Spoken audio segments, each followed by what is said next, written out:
CEO एक बड़ी meeting में बैठी है।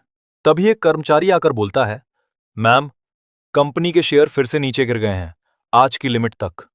सीईओ गुस्से में बोलती है, जाओ, मेरे पति को ढूंढ कर लाओ।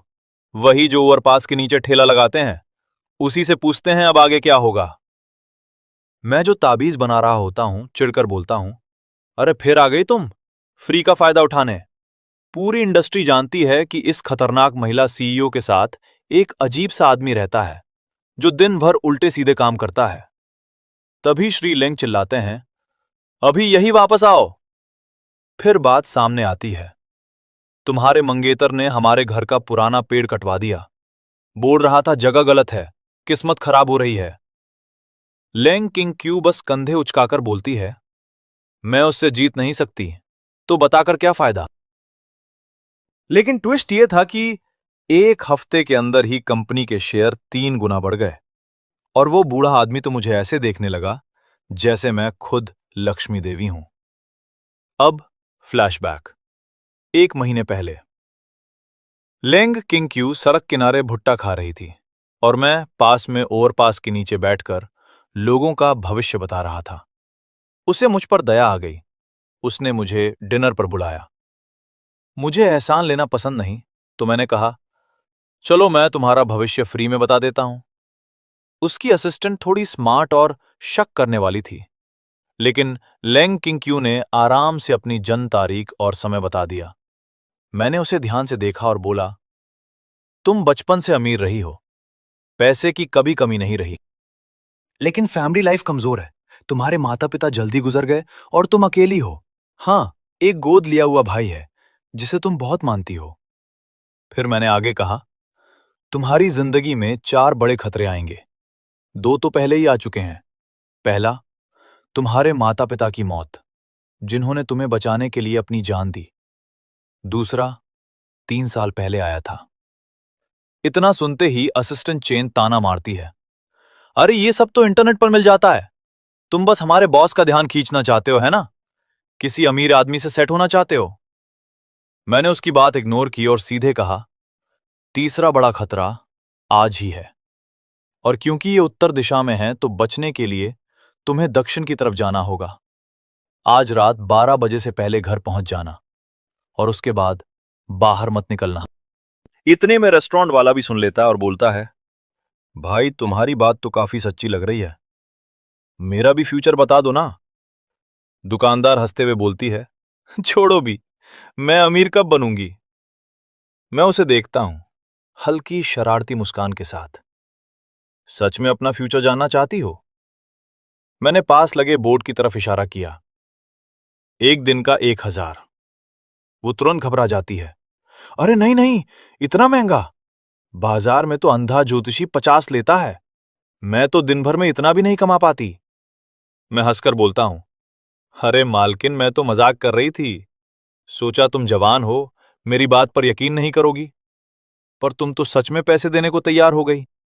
फिर वो थोड़ा सीरियस होकर पूछती है, तुमने कहा था कि आज उस बड़ी मैडम पर उत्तर दिशा में जाने से मुसीबत आएगी। अगर वो तुम्हारी बात ना माने और जिद करके उत्तर ही चली जाए तो?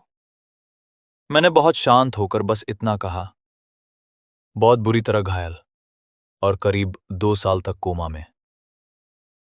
इतना बोलकर मैं आराम से चॉपस्टिक उठता हूं और खाना खाने लगता हूं। सहायक चेन वहीं शॉक में खड़ा रह जाता है। उसके चेहरे से साफ दिख रहा था कि वो हैरान है। मैं पूरी शांति से खाना खा रही थी, जैसे अपना काम खत्म, पैसे मिल गए, अब आराम से खाना। लेकिन लेंग किंग्यू का रिएक्शन अलग था। वो घबराई नहीं, उल्टा उसने शांत होकर पूछा, तुम्हारा नाम क्या है?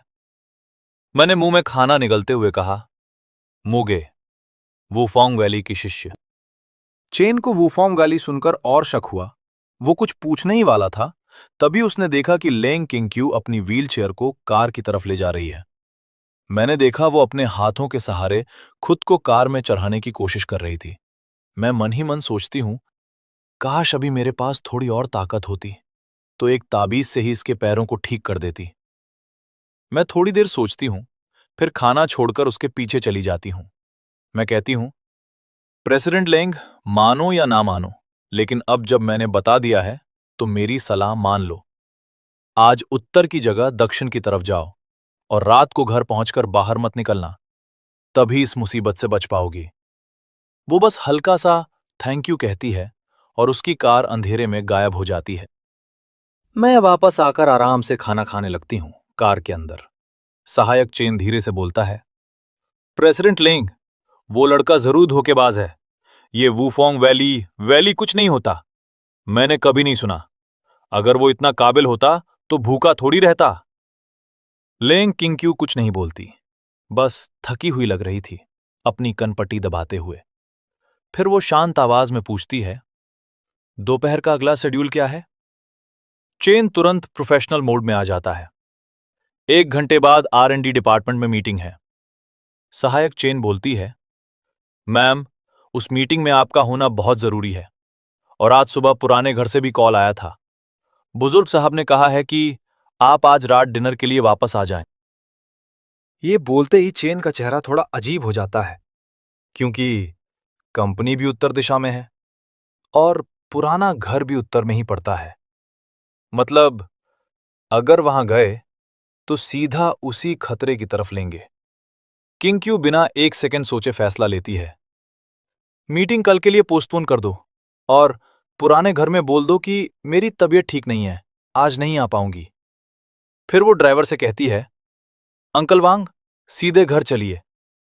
अंकल वांग गहरी आवाज में बोलते हैं, जी मैडम। गाड़ी जैसे ही सड़क पर निकलती है, तुरंत दाईं तरफ मुड़ जाती है, यानी दक्षिण दिशा की तरफ। जब गाड़ी सुरक्षित तरीके से रिहायशी इलाके में पहुंच जाती है, तब जाकर चेन थोड़ा रिलैक्स होकर अपना फोन निकालती है। वो एक वीडियो खोलती है और अगले ही पल उसका चेहरा सफेद पड़ जाता है। वो चिल्लाती है, प्रेसिडेंट लिंग, ये देखिए। वो जल्दी से फोन उन्हें पकड़ाती है और कांपती आवाज में बोलती है, हांगयोंग में बड़ा हादसा हो गया। 15 मिनट पहले एक कंस्ट्रक्शन साइट पर क्रेन कंट्रोल से बाहर हो गई और कई टन स्टील की प्लेटें ऊपर से गिर गईं, जिससे एक शॉपिंग मॉल मालिक की बेटी की मौके पर ही मौत हो गई। चेन की आवाज और कांपने लगती है, मैम, अगर हमने आखिरी वक्त पर प्लान कैंसिल नहीं किया होता तो ठीक उसी समय हमारी गाड़ी वहीं से गुजर रही होती। इतनी भारी स्टील गिरती तो हम सब बचते ही नहीं।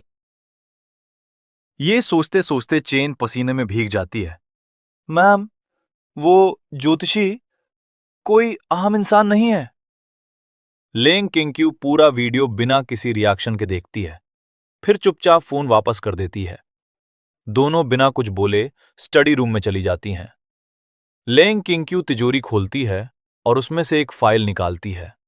चेन सोचती है, शायद कोई सीक्रेट डॉक्यूमेंट होगा, लेकिन अंदर क्या था? तस्वीरों से भरी एक पर्सनल फाइल। चेन की आंखें चौड़ी हो जाती हैं। मैम, ये तो वही लड़का है ना, वही ज्योतिषी। आप उसे पहले से जानती हैं? लेंग किंग्क्यू फाइल उसकी तरफ सरका देती है, खुद देख लो। चेन फाइल खोलती है और पढ़ते ही उसका शक और बढ़ जाता है। मूगे यालू चेन, क्या ये वही इंसान नहीं है जिसने प्रेसिडेंट ये की बहन को फंसाया था, जिसकी वजह से प्रेसिडेंट ये को 2 साल जेल में रहना पड़ा था? चेन और ध्यान से तस्वीरें देखती है, लेकिन आज ये बिल्कुल मास्टर मूगे जैसा क्यों दिख रहा है? क्या इसका कोई जुड़वा भाई है? जितना वो देखती जाती है, उतना ही कंफ्यूजन और डर बढ़ता जाता है, क्योंकि दोनों चेहरे लगभग एक जैसे थे। अरे यार, जुड़वा भी इतने एक जैसे नहीं दिखते। लेंग किंग्क्यू को लगा ये मामला कुछ ज्यादा ही अजीब है, तो उसने तुरंत फोन उठाया और अपनी दोस्त ये श्याओलिन को कॉल कर दी। श्याओलिन, वो जो लूचन नाम का तुम्हारा क्लासमेट था, क्या उसका कोई जुड़वा भाई है? उधर क्या सीन है? ये श्याओलिन इस वक्त अपने भाई ये हान के ऑफिस में बैठी है। ये हान दीवार पर लू चेन की फोटो पर तीर चला चलाकर गुस्सा निकाल रहा है। श्याओलिन बोलती है, अरे सुनो, लेंग किंग्क्यू पूछ रही है, तुम्हारे उस क्लासमेट लू चेन का कोई जुड़वा भाई है क्या? तीर चलाते चलाते ये हान का हाथ रुक जाता है। वो गुस्से में बोलता है, कौन? लू चेन? उसकी मां ने बस एक ही शैतान पैदा किया था। और बोलते बोलते एक और तीर मारता है, सीधा निशाने पर। फोन स्पीकर पर था तो लेंग किंक्यू ने उसकी गुस्से भरी आवाज साफ साफ सुन ली। सहायक चेन जल्दी से समझाती है, प्रेसिडेंट, ये आज हम एक कंस्ट्रक्शन साइट पर एक लड़के से मिले जो बिल्कुल लू चेन जैसा दिखता है। ये शाओलिन को इसमें कोई खास दिलचस्पी नहीं थी। वो कैजुअली पूछती है, कैसा दिखता था, अभी वाला चेहरा या प्लास्टिक सर्जरी से पहले वाला? चेन जवाब देती है, सर्जरी से पहले वाला। शाओलिन थोड़ा सोचकर बोलती है, लू फैमिली में तो किसी की मौत नहीं हुई, तो शायद बस एक कोइंसिडेंस होगा। कभी कभी लोग बहुत मिलते जुलते दिख जाते हैं। फिर चिढ़कर बोलती है, वैसे भी जिसको भी वो शक्ल मिली है वो बड़ा बदकिस्मत। इतने लोगों में से उसी हरामी जैसा दिखना पड़ा। अगर मैं उसकी जगह होती ना तो अपना चेहरा ही नोच लेती। सहायक चेन मनी मन सोचती है, इतना हैंडसम चेहरा कौन नोचना चाहेगा। अब सीन वापस मेरे पास। खाना खत्म करके मैं अपने हमेशा वाले स्पॉट पर बैठ जाती हूं, हाथ में वही गत्ते का बोर्ड लेकर। जो भी मजदूर वहां से गुजरते पहले मुझे देखते, थोड़ा अट्रैक्ट होते, लेकिन जैसे ही बोर्ड पर लिखा पढ़ते, भविष्य बताना 1000, बस तुरंत मुझे पागल समझकर निकल जाते। आज तो एक भी कस्टमर नहीं मिला। रात के करीब 9 बज चुके थे। कुछ मजदूर पास के छोटे से ढाबे में बैठकर दारू पी रहे थे और बातें कर। जब उनका काम खत्म हुआ तब भी मैं वहीं बैठी थी, और जब वो देर रात खाने आए तब भी मैं वहीं थी। उनमें से एक, ली तियन्यू, मालकिन से पूछता है, अरे उस लड़की को क्या हुआ है, इतनी रात हो गई अभी तक घर नहीं गई? थोड़ी देर में तो यहां सन्नाटा हो जाएगा, उसके लिए अकेले बैठना सेफ नहीं है। मालकिन कंधे उचकाकर बोलती है, मुझे भी नहीं पता। ढाबे की मालकिन बताती है, ये लड़का सुबह से यहीं बैठा है, कह रहा है कि वो ज्योतिषी है। दोपहर में एक बड़े आदमी को इस पर दया आ गई, उसने इसे खाना खिला दिया। लेकिन ये बड़ा अजीब है, कह रहा है कि आज इस पर कोई बड़ी मुसीबत आने वाली है। इतना सुनते ही ली तियन्यू को मेरे लिए थोड़ा बुरा लगने लगता है। वो अपनी चॉपस्टिक रखकर मेरे पास आता है और बोलता है, भाई, ये इलाका कंस्ट्रक्शन साइट वाला है, यहां हर तरह के लोग घूमते हैं। इतनी रात को अकेले बैठना सेफ नहीं है। क्या घर वालों से झगड़ा हो गया है? जो भी हो, पहले अपनी सेफ्टी देखो, जल्दी घर जाओ। फिर वो अपनी जेब से 200 युआन निकालता है और मेरी तरफ बढ़ाता है।